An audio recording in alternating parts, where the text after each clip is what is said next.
Araba ilainao soavina ny tompombanao dia miarahaba antsika rehetra noho izao krismasy taona 2024 izao a izay eto amin'ny FJKM Quebec aty Canada hivavaka isika isaorany ianao Andriamanitra ny amin'ny zavatra rehetra mba ho famonjena tokoa hanazava ny fiainanay amin'ny ho avy ity krismasy ity ary dia hitsidika amin'ny isambatan'olona sy ny isambatan'ny maravarana ianao ao anatin'izany amin'ny anaranao Jesoa, amen. Dia anterina ny fiaravanantsika rehetra natao teo ry havako noho izao krismasy izao ary araraotina ao anatin'ity fotoana hifampizarana ity izany. Andriamanitra ny fiadanana anie androtsaka ny fanahino amintsika rehetra amin'ny isa-tokantrano tsirairay avy ao anatin'izao krismasy izao sy amin'ny ho avy rehetra izay mbola anompotsika an'Andriamanitra ihany koa. Ny krismasy dia fotoana lehibe iray eo anivon'ny fiangonana ry havako ary indraindray izy ity dia lasa fahazarana fotsiny ihany ka ireto misy teboka vitsivitsy tiako fampizarana aminao ao anatin'izany krismasy izany.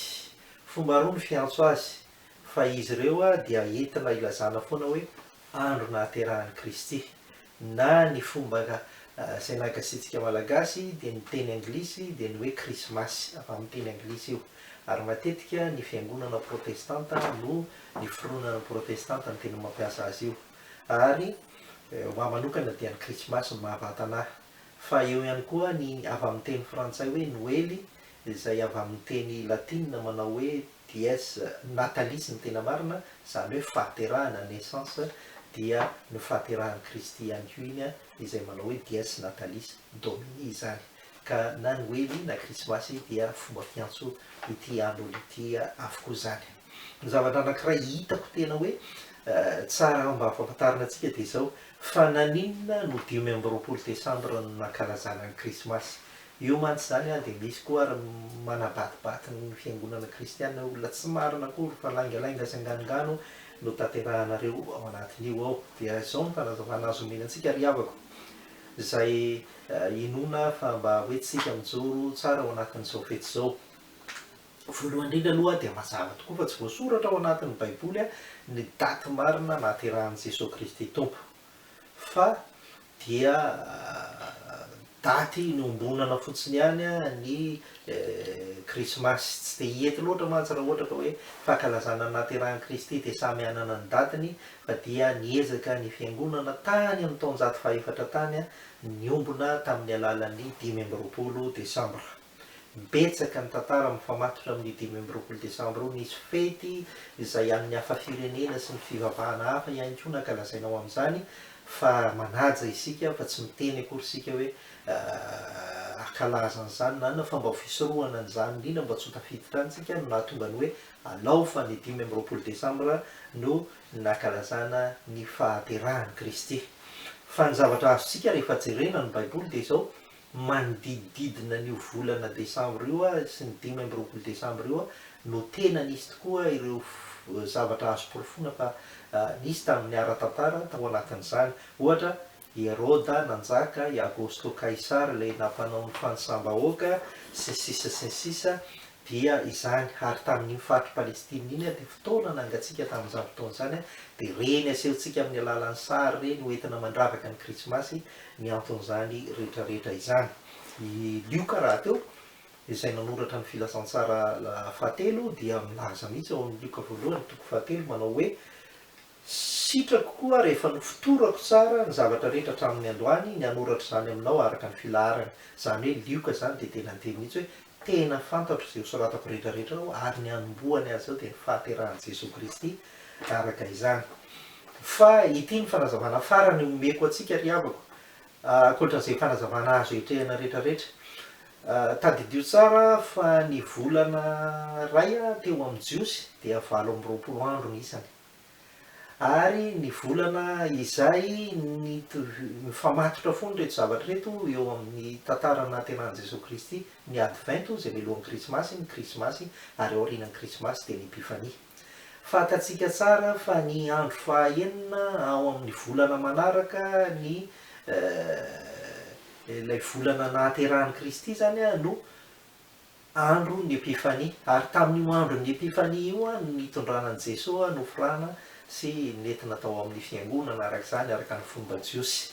Noho izany efa nisy valo andro talohan'io ary ny zazalahy rehefa teraka dia valo andro ao aorianany nahaterahan'izay a no anaovana ny fomba io. Dikany raha manao kajy isika ny fahaeninandro ilay volana nitondranan'i Jesosy a dia manao kajy miverina isika dia mazava ho azy fa mifandraika amin'ny calendrier-ntsika ankehitriny a manodidina ny 5 Desambra izany rehetrarehetra izany.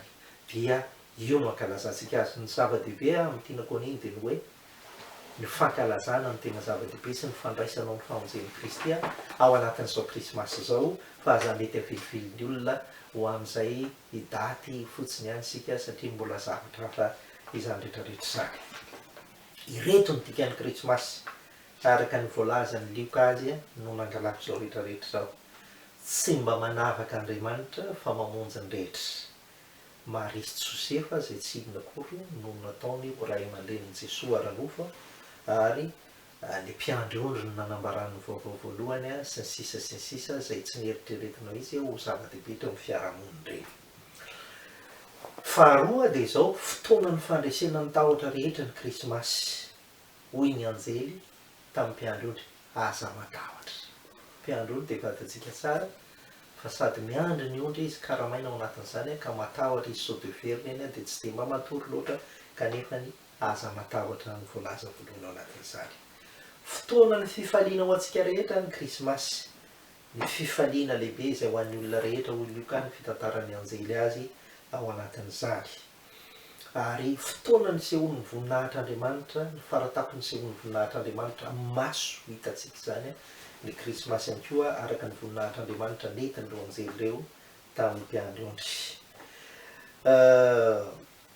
Io koa anefa ny fotoana izay nahitantsika ny famonjena voalohany, nahitantsika ity krismasy ity nahitana ny famonjena voalohany. Dia hoy ny filazan'ny Lioka hoe dia nandefa aingana izy, izany hoe ny mpiandry-ondry, ka nahita ny Marisy Josefa ary ny zazakely nandry teo am-pinanam-bilona, izany hoe hitany ny masonao tokony ho tsapanao amin'ny fiainana fa eo aminao sy miaraka aminao ny famonjena Kristy.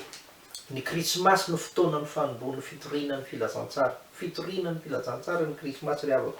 Ary noho ny efa nahita izy ny mpiandry-ondry dia nandeha napely izany teny nolazainy izany tamin'izany ny amin'ny zaza izany. Izany hoe nandeha napely izy fa tsy faly fotsiny hoe izay le izy sisa sy ny sisa. Fotoana namafisana ny fideranan'ny tompo eo. Ny mpiandry-ondry dia niverina sy nankalaza ary niderina Andriamanitra noho ny zavatra rehetra reny sy hitany. Ary ity krismasy ity dia fotoana izay nandresena ny sain-dratsy rehetra mety hanimba ny mahafiangonana, satria ny miaramila ny Herôda sy ny firongony dia tsy nahavita naninana akory nanakana ny fahaterahan'i Jesosy Kristy ary araka izany. Ary ny farany dia izao fotoana ny fanoloran-teny ity krismasy ity amin'ny endrika nasehon'ireo magy tamin'ny fananany sy ny hareny sy ny fahaizany mba hahitany an'i Jesosy Kristy izay nandry tao am-pinanam-bilona. Izany rehetrarehetra izany ny ao amin'ny krismasy. Ireto misy zavatra roa farany dia izao ny dadabe Noely ve andron'ny krismasy tena mety fomban'izao tontolo izao tokoa io, kanefa ho antsika kristianina dia fotoana anankiray hamalifaliana ny ankizy ny dadabe Noely, satria ny ankizy dia voalaza fa mba tsara no mahita maso ao anatin'ny fety araka izany. Koa irariana soa isika mba hiaina ao anaty krismasy feno fifaliana amin'ity anio ity, fa mpamonjy niteraka ao anareo anio ao an-tanànan'i Davida dia Kristy tompo. Araka ny Lioka 2:2 andeha mivaraka 10. Amen.